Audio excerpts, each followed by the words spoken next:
Friends, welcome back to Charvi's kitchen. So ಇವತ್ತು ಈ ವಿಡಿಯೋದಲ್ಲಿ ಎಗ್ ಬಿರಿಯಾನಿ ಈಸಿಯಾಗಿ ಕುಕ್ಕರಲ್ಲಿ ಯಾವ ರೀತಿ ಮಾಡೋದಂತ ಹೇಳಿ ನೋಡೋಣ. ಸೂಪರ್ ಟೇಸ್ಟಿಯಾಗಿರುತ್ತೆ. ಸೊ ಅಷ್ಟೇ ಈಸಿಯಾಗಿರುತ್ತೆ ಪ್ರಾಸೆಸ್ ಅನ್ನೋದು ಕೂಡ. ಸೊ ಹಾಗಾದರೆ ವಿಡಿಯೋ ಎಲ್ಲೂ ಸ್ಕಿಪ್ ಮಾಡದೆ ನೋಡಿ. ಸೊ ನಾನು ಹೇಳಿರೋ ಟಿಪ್ಸ್ನ ಫಾಲೋ ಮಾಡಿ. ಸೊ ತುಂಬಾ ಚೆನ್ನಾಗಿರುತ್ತೆ ಎಗ್ ಬಿರಿಯಾನಿ ಅನ್ನೋದು. ಸೊ ಇಲ್ಲಿ ನಾನು ಮೊದಲಿಗೆ ಬಾಸ್ಮತಿ ರೈಸನ್ನ ತೊಗೊಂಡಿದ್ದೀನಿ 1.5 ಗ್ಲಾಸಷ್ಟು. ಸೊ ಅದನ್ನು ನೀರನ್ನು ಆ್ಯಡ್ ಮಾಡಿ ಒಂದು 2-3 ಸಲ ಚೆನ್ನಾಗಿ ವಾಶ್ ಮಾಡ್ಕೊಳ್ಳೋಣ.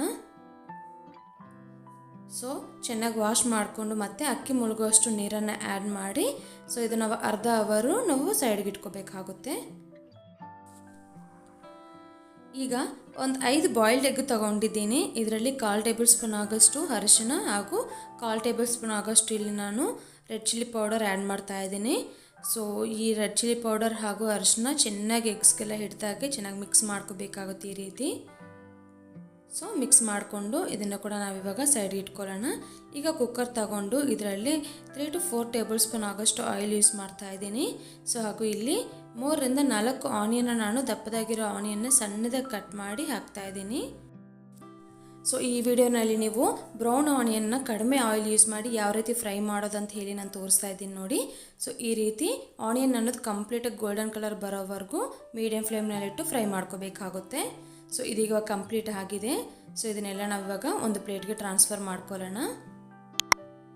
ಸೊ ಇದನ್ನು ಕೂಡ ನಾವಿವಾಗ ಸೈಡ್ಗೆ ಇಟ್ಕೊಳ್ಳೋಣ. ಈಗ ಅದೇ ಕುಕ್ಕರ್ನಲ್ಲಿ ಇಲ್ಲಿ ಮ್ಯಾರಿನೇಟ್ ಮಾಡಿಟ್ಟಿರುವಂತಹ ಎಗ್ಸನ್ನು ಕೂಡ ಆ್ಯಡ್ ಮಾಡ್ಕೋಬೇಕಾಗುತ್ತೆ. ಸೊ ಇದನ್ನು ಕೂಡ 1-2 ನಿಮಿಷ ನಾವು ಫ್ರೈ ಮಾಡ್ಕೋಬೇಕಾಗುತ್ತೆ ಈ ರೀತಿ. ಸೊ ಈ ರೀತಿ ಎಗ್ಸ್ ಫ್ರೈ ಮಾಡೋದ್ರಿಂದ ಸೊ ಬಿರಿಯಾನಿ ಅನ್ನೋದು ಟೇಸ್ಟ್ ತುಂಬಾ ಚೆನ್ನಾಗಿರುತ್ತೆ. ಸೊ ಈಗ ಎಗ್ಸ್ ಕೂಡ ಕಂಪ್ಲೀಟ್ ಆಗಿದೆ. ಇದನ್ನು ಒಂದು ಪ್ಲೇಟ್ಗೆ ಟ್ರಾನ್ಸ್ಫರ್ ಮಾಡ್ಕೊಳ್ಳೋಣ. ಈಗ ಸ್ಪೈಸಸ್ ಅನ್ನೋದು ಆ್ಯಡ್ ಮಾಡ್ಕೊಳ್ಳೋಣ. 2 ಬಿರಿಯಾನಿ ಎಲೆ ಹಾಗೂ 2ರಿಂದ 3ವರೆಗೂ ಚಕ್ಕೆ ಹಾಗೂ 3ರಿಂದ 4ವರೆಗೂ ಲವಂಗ, 3 ಏಲಕ್ಕಿ ಹಾಗೂ 1 ಕಲ್ಲು ಹೂವು ಆ್ಯಡ್ ಮಾಡ್ತಾ ಇದ್ದೀನಿ. ಸೊ ಸ್ಪೈಸಸ್ ಅನ್ನೋದು ಎಷ್ಟು ಕಡಿಮೆ ಹಾಕ್ಕೊಂಡ್ರೆ ನಿಮ್ಗೆ ಅಷ್ಟು ರುಚಿಯಾಗಿರುತ್ತೆ. ಸೊ ಒಂದು ಸ್ವಲ್ಪ ಫ್ರೈ ಮಾಡ್ಕೊಳ್ಳೋಣ. ಈಗ ಇದರಲ್ಲಿ 1 ಆನಿಯನ್ ಈ ರೀತಿ ಉದ್ದುದ್ದಕ್ಕೆ ಕಟ್ ಮಾಡಿ ಹಾಕ್ತಾ ಇದ್ದೀನಿ. ಸೊ ಈ ಆನಿಯನ್ ಅನ್ನೋದು ಕೂಡ ಸ್ವಲ್ಪ ಫ್ರೈ ಆಗಬೇಕಾಗುತ್ತೆ. ತುಂಬ ಗೋಲ್ಡನ್ ಕಲರ್ ಬೇಕಾಗಿಲ್ಲ. ಸೊ ಲೈಟಾಗಿ ಈ ರೀತಿ ಫ್ರೈ ಆದರೆ ಸರೋಗುತ್ತೆ. ಸೊ ಆನಿಯನ್ ಅನ್ನೋದು ಈ ರೀತಿ ಫ್ರೈ ಆದ ನಂತರ ಇಲ್ಲಿ 1 ಟೇಬಲ್ ಸ್ಪೂನ್ ಆಗೋಷ್ಟು ನಾನು ಜಿಂಜರ್ ಗಾರ್ಲಿಕ್ ಪೇಸ್ಟ್ ಅನ್ನೋದು ಆ್ಯಡ್ ಮಾಡ್ತಾ ಇದ್ದೀನಿ. ಸೊ ಈ ಜಿಂಜರ್ ಗಾರ್ಲಿಕ್ ಪೇಸ್ಟ್ ಅನ್ನೋದು ನಿಮಗೆ ಹಸಿ ಸ್ಮೆಲ್ ಹೋಗೋವರೆಗೂ ನಾವು ಈ ರೀತಿ ಮೀಡಿಯಂ ಫ್ಲೇಮ್ನಲ್ಲಿಟ್ಟು ಫ್ರೈ ಮಾಡ್ತಾ ಬರಬೇಕು. ಸೊ ಇಲ್ಲಿ ನೋಡಿ, ಸೊ ಈ ರೀತಿ ಹಸಿ ಸ್ಮೆಲ್ ಹೋಗೋವರೆಗೂ ಫ್ರೈ ಮಾಡೋದ್ರಿಂದ ಸೊ ನಿಮ್ಗೆ ಅಲ್ಲಿ ಫ್ಲೇವರ್ ಅನ್ನೋದು ತುಂಬಾ ಚೆನ್ನಾಗಿರುತ್ತೆ. ಸೊ ಈ ರೀತಿ ಫ್ರೈ ಆದ ನಂತರ 1-2 ಹಸಿ ಮೆಣಸಿನ್ಕಾಯಿ ಕಟ್ ಮಾಡಿ ಹಾಕ್ತಾ ಇದ್ದೀನಿ ಉದ್ದಕ್ಕೆ. ಇದನ್ನು ಕೂಡ ಹಾಕಿ ಒಂದ್ಸಲ ಚೆನ್ನಾಗಿ ಮಿಕ್ಸ್ ಮಾಡ್ಕೊಳ್ಳೋಣ. ಸೊ ನೀವು ಖಾರಕ್ಕೆ ತಕ್ಕಂತೆ ಆ್ಯಡ್ ಮಾಡಬಹುದು. ಇಲ್ಲಿ ನಾನು ಹಸಿ ಮೆಣಸಿನ್ಕಾಯಿ ಕಡಿಮೆನೇ ಯೂಸ್ ಮಾಡ್ತಾ ಇದ್ದೀನಿ. ಮತ್ತು ನಾನು ಇಲ್ಲಿ ರೆಡ್ ಚಿಲ್ಲಿ ಪೌಡರ್ ಕೂಡ ಆ್ಯಡ್ ಮಾಡ್ತೀನಿ.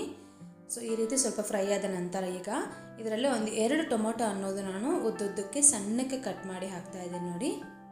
ಸೊ ಟೊಮೊಟೊ ಅನ್ನೋದು ಜಾಸ್ತಿ ಯೂಸ್ ಮಾಡೋಕ್ಕೆ ಹೋಗಬೇಡಿ. ಮತ್ತು ನೀವು ಕರ್ಡ್ ಆ್ಯಡ್ ಮಾಡಬೇಕಾಗುತ್ತೆ. ಸೊ ಹುಳಿ ಅನ್ನೋದು ಜಾಸ್ತಿ ಬಂದ್ಬಿಡುತ್ತೆ. ಸೊ ಟೊಮೊಟೊ ಅನ್ನೋದು ಕೂಡ ಸ್ವಲ್ಪ ಸಾಫ್ಟ್ ಆಗೋವರೆಗೂ ಈ ರೀತಿ ಫ್ರೈ ಮಾಡ್ತಾ ಬರಬೇಕು. ಸೊ ಟೊಮೊಟೊ ಅನ್ನೋದು ಬೇಗನೆ ಸಾಫ್ಟ್ ಆಗೋದಕ್ಕೆ ಇಲ್ಲಿ ನಾನು ಸಾಲ್ಟ್ ಅನ್ನೋದು ಆ್ಯಡ್ ಮಾಡ್ತಾ ಇದ್ದೀನಿ. ಸೊ ಸಾಲ್ಟನ್ನು ಆ್ಯಡ್ ಮಾಡಿ ಒಂದು ಸ್ವಲ್ಪ ಚೆನ್ನಾಗಿ ಮಿಕ್ಸ್ ಮಾಡ್ಕೊಳ್ಳೋಣ. ಫ್ಲೇಮ್ನ ಮೀಡಿಯಮ್ನಲ್ಲಿಟ್ಟು ಈ ಟೊಮೊಟೊ ಅನ್ನೋದು ಕಂಪ್ಲೀಟಾಗಿ ಸಾಫ್ಟಾಗಿ ನೋಡಿ ಆಯಿಲ್ ಎಲ್ಲ ಬಿಟ್ಟು ಹೊರಗಡೆ ಬರೋವರೆಗೂ ನಾವು ಈ ರೀತಿ ಫ್ರೈ ಮಾಡ್ತಾ ಬರಬೇಕು.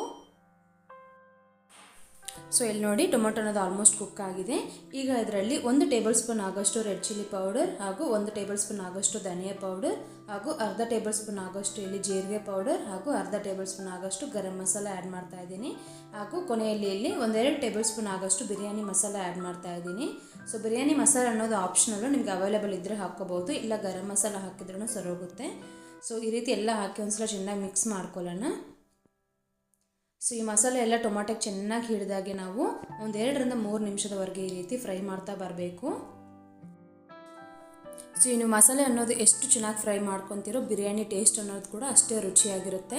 ಇಲ್ಲಿ ನೋಡಿ ಮಸಾಲೆ ಎಲ್ಲ ಚೆನ್ನಾಗಿ ಕುಕ್ ಆದ ನಂತರ ಇಲ್ಲಿ ನಾನು ಫ್ಲೇಮ್ನ ಆಫ್ ಮಾಡ್ತಾ ಇದ್ದೀನಿ. ಸೊ ಇದು ಕಂಪ್ಲೀಟಾಗಿ ತಣ್ಣಗಾಗೋದಕ್ಕೆ ಬಿಡೋಣ. ಮತ್ತು ನಾವು ಕರ್ಡ್ ಆ್ಯಡ್ ಮಾಡಬೇಕಾಗುತ್ತೆ. ಸೊ ಈ ಟಿಪ್ನ ನೀವು ಫಾಲೋ ಮಾಡಿ ತುಂಬಾ ಚೆನ್ನಾಗಿರುತ್ತೆ. ಇಲ್ಲಿ ನೋಡಿ, ಸೊ ಕಂಪ್ಲೀಟ್ ತಣ್ಣಕ್ಕಾಗಿದೆ. ಇವಾಗ ಒಂದ್ಸಲ ಚೆನ್ನಾಗಿ ಮಿಕ್ಸ್ ಮಾಡ್ಕೊಳ್ಳೋಣ. ಈಗ ಇದರಲ್ಲಿ 1-2 ಟೇಬಲ್ ಸ್ಪೂನ್ ಆಗೋಷ್ಟು ಫ್ರೆಶ್ ಆಗಿರುವ ಕರ್ಡ್ ಅನ್ನೋದು ಈ ರೀತಿ ಚೆನ್ನಾಗಿ ಮಿಕ್ಸ್ ಮಾಡ್ಕೊಂಡು ಹಾಕೋಬೇಕಾಗುತ್ತೆ. ಹಾಗೇ ಹಾಕೋಕ್ಕೆ ಹೋಗಬೇಡಿ. ಸೊ ಹಾಗೂ ಇದರಲ್ಲಿ ಸ್ವಲ್ಪ ನೀರನ್ನು ಕೂಡ ಮಿಕ್ಸ್ ಮಾಡಿ ಆ್ಯಡ್ ಮಾಡ್ತಾ ಇದ್ದೀನಿ. ಸೊ ಸಾಕು. ಇಲ್ಲಿ ಸ್ವಲ್ಪ ಮಟ್ಟಿಗೆ ಇಲ್ಲಿ ಪುದೀನ ಸೊಪ್ಪನ್ನು ಸಣ್ಣದಾಗಿ ಕಟ್ ಮಾಡಿ ಹಾಕ್ತಾ ಇದ್ದೀನಿ, ಹಾಗೂ ಕೊತ್ತಂಬರಿ ಸೊಪ್ಪನ್ನು ಕೂಡ ಸಣ್ಣದಾಗಿ ಕಟ್ ಮಾಡಿ ಹಾಕ್ತಾ ಇದ್ದೀನಿ.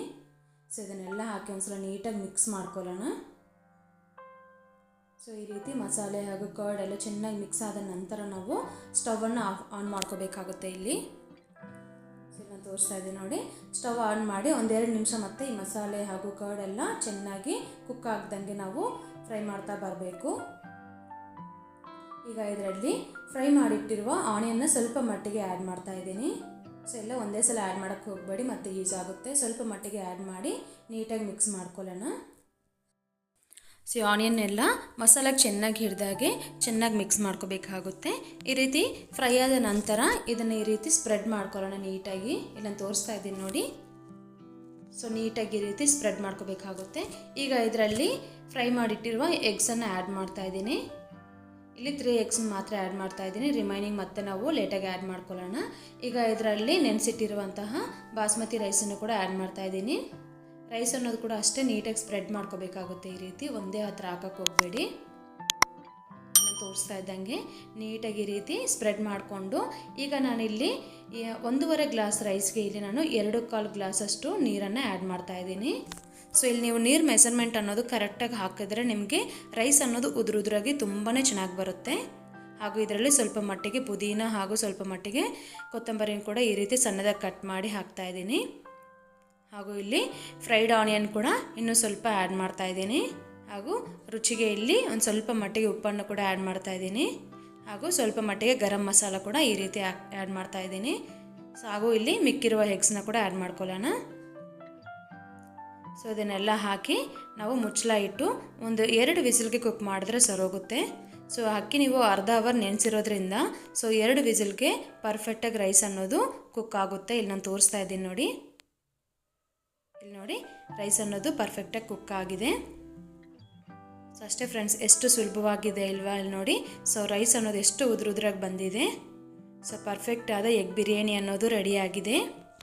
ಸೊ ನಾನು ಹೇಳಿರೋ ಟಿಪ್ಸ್ನ ಯೂಸ್ ಮಾಡಿ ನೀವು ಒಂದ್ಸಲ ಟ್ರೈ ಮಾಡಿ ನೋಡಿ. ರುಚಿ ಅಂತೂ ತುಂಬಾ ಚೆನ್ನಾಗಿರುತ್ತೆ. ಒಂದು ಸಲ ಮಾಡಿ ತಿಂದರೆ ಸಾಕು, ಮತ್ತೆ ಮತ್ತೆ ಮಾಡಿ ತಿಂತೀರಾ, ಅಷ್ಟು ಚೆನ್ನಾಗಿರುತ್ತೆ. ಇದರ ಜೊತೆಗೆ ರೈತ ಸೊ ಆ್ಯಡ್ ಮಾಡಿಕೊಂಡು ತಿಂದರೆ ತುಂಬಾ ಚೆನ್ನಾಗಿರುತ್ತೆ. ಸೊ ಐ ಹೋಪ್ ಈ ನನ್ನ ರೆಸಿಪಿ ಇಷ್ಟ ಆದರೆ ದಯವಿಟ್ಟು ಲೈಕ್ ಮಾಡಿ, ಶೇರ್ ಮಾಡಿ, ಕಮೆಂಟ್ ಮಾಡಿ. ಹಾಗೂ ನನ್ನ ಚಾನಲ್ ಫಸ್ಟ್ ಟೈಮ್ ನೋಡ್ದಂಗಿದ್ರೆ ದಯವಿಟ್ಟು ಸಬ್ಸ್ಕ್ರೈಬ್ ಮಾಡ್ಕೊಳ್ಳಿ. ಹಾಗೂ ಪಕ್ಕದಲ್ಲಿರೋ ಬೆಲ್ ಐಕನ್ನ ಕ್ಲಿಕ್ ಮಾಡಿ. ಸೊ ನಾನು ಹಾಕಿರೋ ರೆಸಿಪೀಸ್ ಎಲ್ಲ ನಿಮಗೆ ನೋಟಿಫಿಕೇಷನ್ ತಪ್ಪದೇ ಸಿಗುತ್ತೆ. Thank you so much for watching. Bye bye.